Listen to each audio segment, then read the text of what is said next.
Welcome back, everybody. Stoner Jesus Show on the old video chat.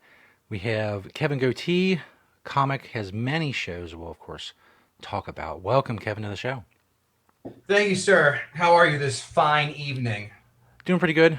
Hanging in there. Obvious question is, how are you? How are the people around you? How have the last few weeks been for you? It's been. I mean, look, it's not been. I don't have any crazy stories. I work from my wife and I have been on home working from home for the last 2 weeks, and our daughter is here, so that's been a bit of a trial tribulation. So, but it's manageable. Whatever. I get out, I go running whenever the weather is not shitty. So I mean, I'm making the most of it. So it's not that bad. How about yourself? What are you doing with yourself? Uh, Pretty much the same. Getting out when I have to. Get supplies from my elderly parents because obviously there we've got them isolated and keeping them away from people just in case. But I live in Kentucky, and so far we've been barely hit by it, which knock on wood or whatever it is people do. But it's been fairly good, and I spend most of my time working from home anyway, so I'm just doing the same thing just more often, basically. But Where in Kentucky are you? extreme northern Kentucky, right across the river from Cincinnati. Yeah, Oh wow, really? My company is based out of Mason, so we go to Cincinnati a lot. So we're right there over that what do they call it? The river over the Rhine or whatever the hell that's called. I yeah, forgot, but over the yeah, Rhine. Yeah, we've yeah, over the Rhine. Yeah, because that's the Whit River in Germany. So yeah, yeah, no, that's crazy. My parents are from Southern Indiana. I was born in Indianapolis. We had the good common sense to get the fuck out when I yeah. was 3 and moved to civilization. At least Jersey, if you want to call that civilization, but whatever. Yeah, I've been here all my life. It's got a lot of drawbacks. The weather is definitely a drawback, but so far at least in our little bubble, we've been kind of protected from this coronavirus thing. I know our governor today told everybody not to leave the state unless they absolutely had to.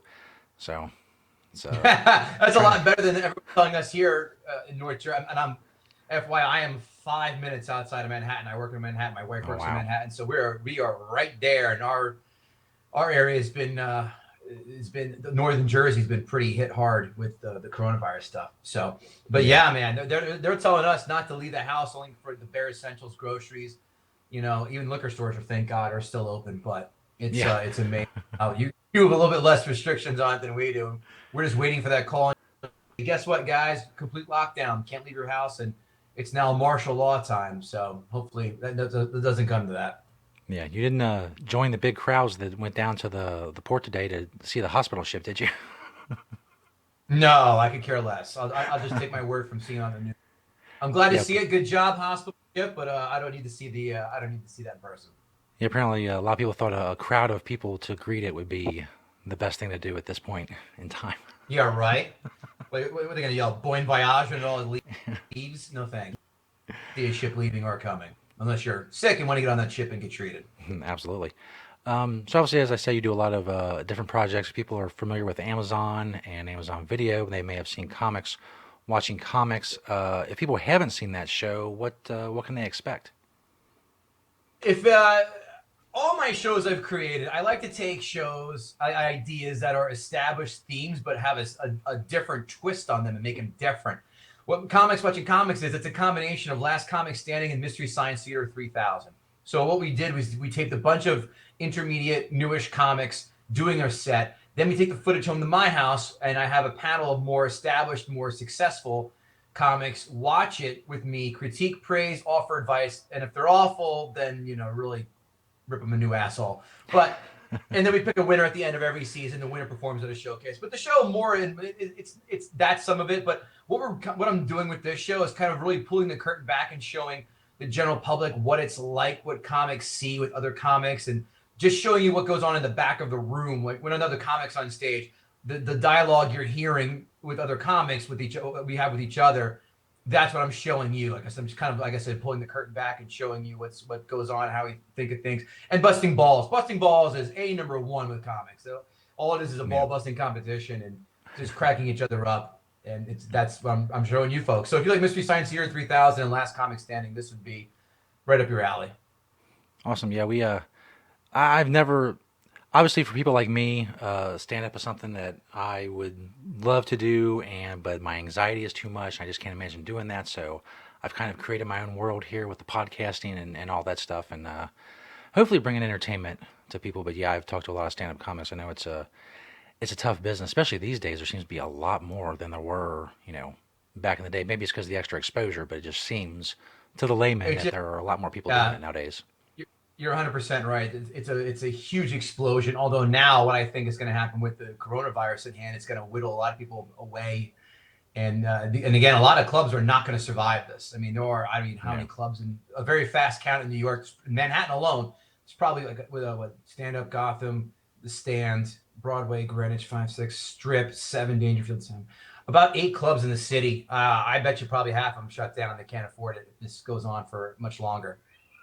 yeah, I've noticed. I've said on previous shows here the last couple of weeks, a lot of comics, a lot of late night hosts, a lot of TV people were basically been reduced to what I do, and actually, my some of my graphics are better now than the late night television shows. So that's that's something at least. Nice. Yeah, I do a podcast too, and thank God because that way it's also another way to reach the people without having to be out in the throng of people at risk of getting infected. So, and Absolutely. you have a hell of an audience, man. You have like about over 130 some thousand Twitter followers. You're not It's doing too bad yourself, that's it's for weird. sure. People, it's weird. People what people find entertaining, but I'm thankful for it. I've been able to, like I said, to create something that I wouldn't have obviously without the technology. I remember in 2001 trying to be a podcaster before I even knew what that was, and trying to get audio on the internet over a dial-up modem, and it was just horrible. But now Fuck the a podcast. How technology's about trying getting porn over the internet with a dial-up absolutely. modem? Hey, I'm old enough How to long have you been remember, doing the like, podcast? Cosmo How long have being you been doing the porn. podcast? How was that? I said, how long have you been doing your podcast? Off and on since '06. '09 was kind of, we started doing like blog talk radio and live stuff. And then 2011, I got tired of all that and just started stonerjesus.net and started doing podcasts there. And we've been doing them ever since. We started the video shows, I guess, well, about 2.5 years ago now, out of necessity. I never imagined myself sitting here in front of a microphone and talking to people. I like the audio theater of the mind aspect of radio and podcasting. But here we are. We have to go with the times, and this is where the viewers and the listeners are. So here I am. I go where the people are, as they say. Yeah, man. That's the smartest thing you can do is make it easy for everybody to watch you. So good Absolutely. stuff. Try to get as many. I always had the theory that I'll just drive everybody to my website, and obviously I found out early on that that's not going to work. You got to go to as many platforms as possible because the people like they would listen to all the crap on Spotify or YouTube or whatever. So you got to be where they are. So you live and you learn, and you keep plugging ahead. True. And now with everybody being inside, I do more shows and have a more captive audience, if you will. Yeah. I hear you, man. Obviously, this show's my whole thing is weed and revolved around weed and all that stuff. So obviously, we ask everybody what their relationship is with Mary Jane. Are you a weed person? Is it something you tried and went away from? You something you never tried? What's going on with you? I don't do it real. I don't do it, period. I did it in college. I did it a few times. It didn't do anything for me. It just didn't grab me. I know, and again, I graduated back in 1999, so I'll just give you a little idea how old I am. It didn't do anything for me. My two vices are this right here and gambling. Those are my two vices. So I feel and I'm a naturally high energy kind of guy. If you haven't figured that out already, shame on you. But I don't know if that would just dull my one of my strengths, if you want to call it that, in quickness. But I haven't gotten back into it. I have once, I guess, I don't know, 3 months ago, 3 months ago, I was having really hard time falling asleep or even staying asleep. More importantly, staying asleep. So I got some of those CBD gummies off the internet. They didn't really do shit. Here and there they might have. I don't know. Yeah, But I mean, that's the closest I've come to really doing it since yeah, college. the So not really into the weed scene yeah the CBD much. stuff is really hit or miss, especially depending on where you get it from. Different tolerances and stuff. Same thing with weed. Weed is, I've often said, is not something that's for everybody. Obviously, I've seen people that have really just not great reactions and don't act well and really can't function on it. But other people like me, hopefully, function quite well. Maybe it's wishful Well, thinking, but I seem to be doing what do pretty you good. hey, what are you doing today, and how much of it are you doing? I've for a long time I've pretty much been an all day, every day smoker. That was more medical than anything. When I started smoking, I was recreational because I was bored and I wanted something to do. But over time, I found that I have pretty severe digestive stomach issues, and it does great for that. Great than any other pill I've ever found or anything. So, pretty much, if I want to eat, it's something that I have to do. But I feel grateful at this point. It used to be something I would think, oh, I hate having to do this, and I hate this. I can only eat if I do this or whatever. But I've gotten to the point now where I'm grateful that if there is something that exists that allows me to eat because there's a lot of people that just they don't have that and they just got to go through whatever they're going through. So I'm grateful that it exists, and that's why I spend so much time advocating for legalization and at least allowing people the choice to, it's not a big deal if someone wants to settle their stomach or go to sleep or reduce some anxiety or just get high. They're not hurting anybody. Just leave them alone. We're learning now, as you look around, there's more important things to be worried about than, somebody lighting up a doobie in their house. Yeah. I don't get the professional sports busting the balls of players if they want to smoke a joint after. If anything, that's not a performance enhancing drug. Everyone's getting, they're so banged up, especially NFL players. All they're going to do is kick back and get that pain out of there. And the weed is one hell of a way of doing it. I just don't understand why they still make a big stink about it. I mean, cocaine, steroids, obviously, speed. Yeah, of course, those are definitely going to make you, more aware and enhance your ability. But weed, if you can succeed on weed, man, fuck, you should get double the accolades for doing that. Well, I should. So thank you. At least I'm How hoping. many times have people told you you look like Shuli Agar from the Howard Stern show? None. Absolutely. No Actually, shit. no. Do you Back in know? the Do you day, I used to are get you a Stern fan? Everlast. No. Back in the 90s, some people said Everlast. And if I take my hat off and stuff, I look kind of like Brian Posehn, but it's really the extent of You're a my. lot thinner than he is. Yeah. Well, I've also lost about 40 pounds in the last year or so. So, I guess that's from the stomach issues and shit. I suspect. yeah, it comes and goes. Depends on the stress level and stuff like that. It's sometimes they're definitely better than others, that's for sure. Yeah, I'm telling you, do a side by side of you and Shuli. I mean, even the fucking glasses you're wearing right now. All right, actually he did a comics bunch of comics season 8, and yeah, he's funny. Of course, if you're a Stern guy, you know Oh what yeah. he's up to. But yeah, you two are dead fucking ringers for each other, man. Take do a side by side when you put this with the episode up. Yeah, We give you I credit can for kind of calling see that that. out. Yeah, I was a Stern fan for a long time. Really haven't been since Artie left, but yeah, those 10 years with, their last years on terrestrial and their switch over to Sirius and all that. Yeah, I was pretty much a die hard listen 3 or 4 hours a day type of guy with Stern. Yeah. Speaking of your other shows, other projects and stuff, you have a podcast called Gutting the Sacred Cow, movie Yes. reviews, stuff like that. What can you tell us about that show? I'd love to tell you about it. Again, this is back to my original statement of I take ideas that are established and people love and do a hell of a unique twist. So it's more than a movie review show in the sense that we invite other comics and other panelists, hosts come on, and they pick the guest is going to pick a film that they absolutely fucking hate or find insanely overrated. But here's the twist: they have to the film that they choose has to meet one of 3 criteria: one, financial success; 2, widely beloved; 3, critically acclaimed. And then they have to come in to us, my co-host Kevin Israel and I, and pitch us and have us see their ways of their argument, saying, "Hey, this is why this film sucks." You have the balls to come in and try and say, "Hey, Star Wars: A New Hope sucks." Like, you better be loaded for fucking bear because that's one of my favorite films. People have come in and done Pulp Fiction, which is my second favorite film of all time. Rocky 1. John Fugelsang from Sirius, he did Gone with the Wind. Never saw it before, but that was obviously my first time seeing that. And then Joanne Noshczynski did recently Grease, and our last episode I just put up today was Karen Margolis did Titanic. So we have people who pick these films that some have been around for a long time and made billions of dollars and said they've sucked, or they picked other maybe even recent films. Mark Riccadonna did The Hangover and said why it sucks. So again, the goal is to convince us to see your ways in your argument and saying if one of these sacred and gutting this sacred cow and again getting us to see their ways. Sometimes it's a no look layup. Like after I saw Gone with the Wind, I go, this is a piece of shit and boring as all hell. Not a problem. John Fugelsang took that to the hoop and then some. Or Grease. Oh, that was awful. Never saw it before until about a month ago. That was fucking terrible. But some other films you're not gonna. It's gonna. Bill Schultz from the morning show on the Compound Media, Anthony Cumia's network.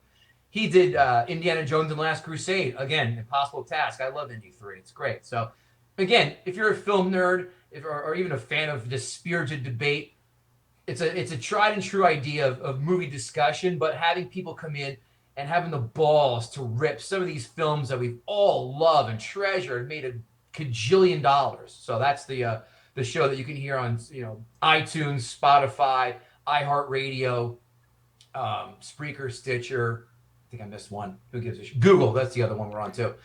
And we're only like 22 episodes in, so we've got a long way to go and a lot more listenership to capture that you've already done. So we're a fledgling podcast, just started. Yeah, I was listening the other day to the Big Lebowski one. Obviously, a movie that's near and dear to the hearts of a lot of people in the stoner community. If I did a Yeah. list of stoner movies, it wouldn't be my top one. Also, I have a problem with the differentiation between a stoner movie where the whole plot or the theme is based on cannabis, like Half Baked, and where like the Big Lebowski, the plot is something different, but the main characters smoke weed or whatever. Obviously, weed centric movies, I think that like movies like Harold and Kumar are better. We did Right. Pineapple Express the other night. We did the whole movie with commentary and everything, which we've done a couple times. And on rewatching it, I still liked the movie, but I realized that it was probably about 20 minutes too long. The last scene in Pineapple Express where they're sitting there and they're talking and they're making jokes and they're recapping everything. That was Yeah. just it went on way longer than I remembered it previously going Well, on. I'll tell you what, Stoner Jesus, you lasted way longer than I did because I get that thing about half hour 45 and I shut that right the fuck off. I hated that film. Absolutely despised it. Not a fan whatsoever. I think if I had to, and I'm not a stoner guy, so maybe consider my opinion what it's worth. I probably would pick, if I had to pick really, I guess, two that share the mantle, would be a Half Baked is an obvious one. And I think you got to throw up there Dazed and Confused. That's another huge stoner film. Yeah, absolutely. And obviously it's cliche, but the original Cheech and Chong trilogy. Oh, I Up in saw the Smoke and all that. Yeah, of course. yeah Oh, of course. Yeah. I saw the Rolling Stone list that they did I guess last year or whatever, and when it was last summer, and they didn't. Well, obviously they didn't have Half Baked, which I thought was a mistake. But they also, instead of Up in Smoke, they had Cheech and Chong's next movie in that list. Which I mean, I don't know. It's been a while since I've seen either one. I do know that Paul Rubens was in the second one, and his character was definitely a great addition. But I don't know. If you can put that above Up in Smoke. Obviously, it's a debate that stoners have a lot because they're high and they have a lot of time on their hands sometimes, so they talk a lot about movies and stuff like Right. that. But it's yeah, it's definitely an interesting discussion. It's definitely an interesting podcast you got going on, and a good Oh, thanks. idea, like you said. It's because especially nowadays with everybody having their own podcast and everybody's mother has a podcast, and it's just there's so much, and it's so hard to really get out there and grab people's attention. So it's It definitely is, interesting. and in fact, I'd love to probably pick your brain about this off the air when you have a few seconds. But yeah, no, again, it's just trying to find because most of these podcasts you listen to, it's either four guys or four girls, and there's no fucking agenda. They sit there, they grab a few drinks or they light up whatever, and they just talk, and they think that is going to bring people to their table, and it's Yeah, not. You got to have you know valuable content. You got to have a hook. If you don't, maybe I'm just a smug smartass in that regard, but you're not going to keep me around. That's for sure. You got to have something original and a hell of a hook, or super insanely funny people. Which not some of the podcasts you may hear, or you may whatever. Just not going to cut it.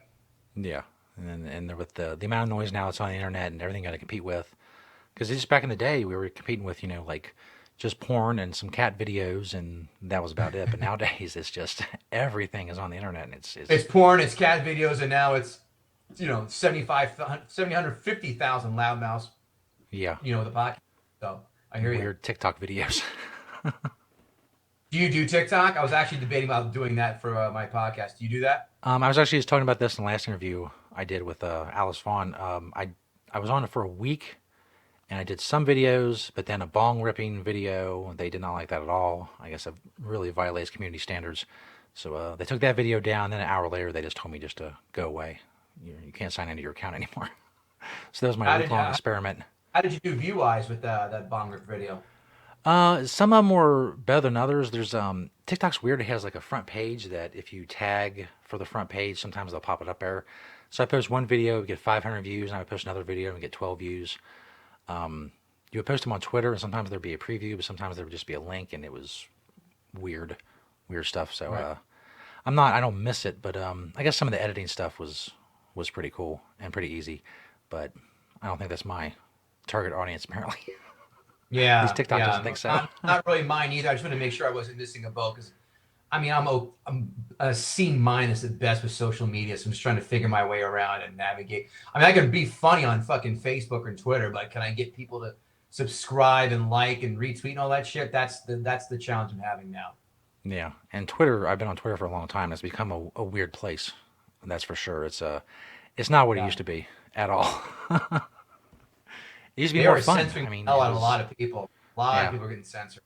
yeah. It used to be fun, a fun place to be, and now it's either censorship or people with their various political opinions. Even with this coronavirus stuff, every other tweet that I see is either it's no big deal, it's not a big deal, the media's blowing it overblown or whatever, and then the next tweet is we're all going to die, it's going to kill 5 million people, and I have to get off there. I can't do it. I gotta go do something Yeah, else. there's It's no happy medium. speaking of the coronavirus stuff. Do you have any plans when all this is said and done? Projects, anything else you want to do? Just going outside more, or whatever. Do you have any formulate any plans for what happens after all this? Yeah, more vacation stuff. I was supposed to go to a work meeting we were supposed to have in Orlando a couple weeks ago. That got 86th, and I was going to go from Orlando to Tampa for spring training for the Yankees. I'm a big Yankees fan, and that got shelved. Then I was supposed to go to Pee Wee Herman. Speaking of Paul Rubens, you just brought him up 5 minutes ago. Is doing a whole tour around the country where he's taking Pee Wee's Big Adventure and playing it, and then doing Q&A. And my buddy and I were fucking psyched to go see that. And that was supposed to be this past Thursday at the Beacon Theater in the city, and that got also got pushed back. So yeah, I'm supposed to go to. I booked a Vegas trip for August because it is insanely cheap to book. Yeah, A hotel, especially the place we stay, the Cosmopolitan's great, but and it's now dirt. We're paying like $600 a person, this for 4 nights at that place, which is that's a pretty high endish hotel, and it's a steal. So I'm hoping the fucking virus doesn't take that over. I'm also hoping the yeah. virus doesn't screw up sports. I'm a baseball fan, as I mentioned. I don't want to. I know the season's already obviously delayed, but I don't want it delayed any farther, or even hopefully it happens. So yeah, you're right. Just get out, travel. I'm supposed to go to New Orleans for work in July. I kind of want to see that and check that out. I'm supposed to see Guns N' Roses in July. Hopefully that doesn't get postponed either. Oh, that's awesome. So just a bunch of that shit. And I have another TV show. I'm gonna get ready to try and film like maybe a pilot for a sizzle and see what shakes out. So that's what I have going on. How about yourself? What do you have lined up? More of the same, obviously, and just hanging in. It's a weird one day at a time type of thing where any plans you can make, just you could be making them for no reason, and I don't know. I try my best to focus on the one day at a time because, like I said, my life before this was pretty much this: a lot of writing and podcasting and video shows and stuff like that, especially on the cannabis side of things. Just hoping we all get through this and that we get through it healthy and that the economy is not totally destroyed when all is said and done, and we have something to rebuild. Not to be like a downer, but I guess it's kind of positive Yeah, on a positive note. I mean, I agree. I think that people are going to make this like it's almost like the whole country's going to turn 21 in the sense that we're so cooped up. The minute like everything starts to seem okay, people are just going to go out and fucking rage for days on end, just out every night, doing everything just as going to the movies is something as minuscule as that will be a big event. But people are going to be going crazy, just blowing it out, doing crazy benders just because they've been cooped up for so goddamn long. They need to stretch out and bust away that cabin fever. Yeah, a lot of stuff we take for granted. Before we let you go, Kevin, where can people find you online and all that stuff? They want to follow you on social media and whatnot. Sure, thank you. It's Kevin Gootee, GOOTEE.com, Facebook, Instagram, Twitter. Comics Watching Comics on Facebook, Instagram, Twitter, comicswatchingcomics.com. Gutting the Sacred Cow, the movie podcast I'm really focusing on now. That, of course, like I said, iTunes, Stitcher, Spreaker, Spotify, all that good stuff. Gutting the Sacred Cow, Facebook, Instagram, Twitter. And if you like the podcast, if you're a movie fan, tell a friend and then share it, subscribe, do that, pretty please. And that's pretty much it, really. Awesome. Kevin Gootee on Twitter. Thank you for being on the show. And Thank you. have a good night. Enjoying your drink. You as well, sir. Take care. Awesome. Cool.